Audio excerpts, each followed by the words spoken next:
I honestly had absolutely no idea what to expect. There is nothing to be nervous about or scared or fearing about, because it's all the same. It's just that we are far apart in physical distance. So this year the interview will be different. Typically we have 2 sets of interviews which are about 20 minutes long, but now what we're going to do is we only have one set of a 40-minute interview where 2 people will be sitting in the interview.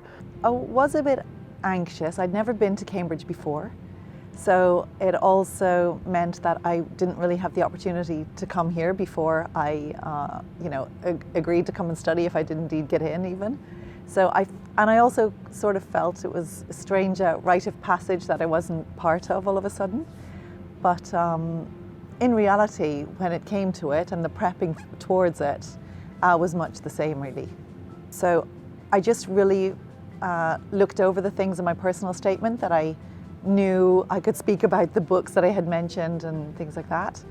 And then it started, like I say, informally and easy questions, I would say, just about, saying a bit about myself, just so that they could get you comfortable.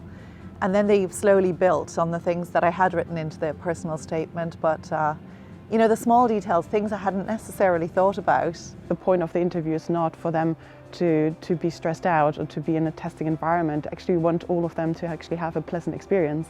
And this is just part of the process of like how we admit students to have a conversation with them. It's really not about testing their knowledge, because that's really what they come here for, to really gain. One of the major issue that you might face is poor internet connections.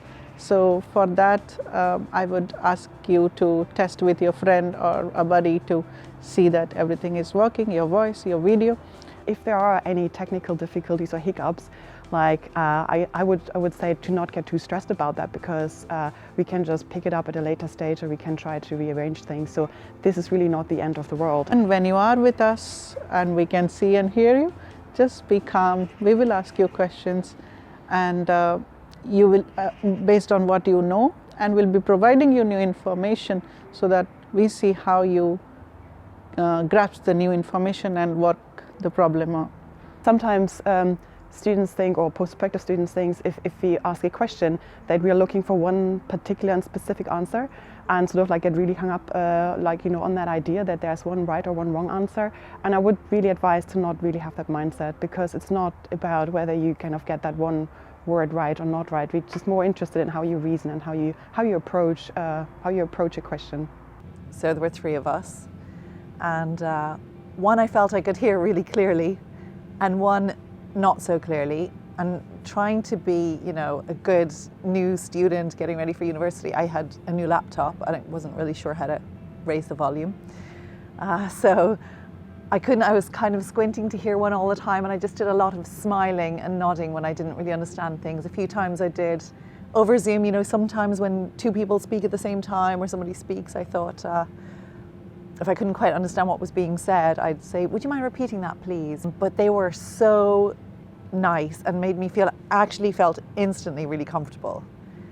So that put me at ease a lot, and it did feel conversational, and it didn't feel like a formal situation. For online interviews, basic things really important. Know that know how to raise the volume on your computer. Make sure that you know your background and that there's no background noise and no distraction. I think that would be stressful to have to deal with during the interview. One good thing is to consider what your background looks like before you go online, because it can be distracting. You get to see yourself over Zoom. And if you're sort of seeing, a flower pot off to the right of your head or something, that would be, quite frustrating. Obviously, we don't judge candidates on what they're wearing at the time when they come to an interview. It is absolutely up to them and their preferences of like how they want to dress. I sort of just smiled a lot and did my best, and obviously that was good enough.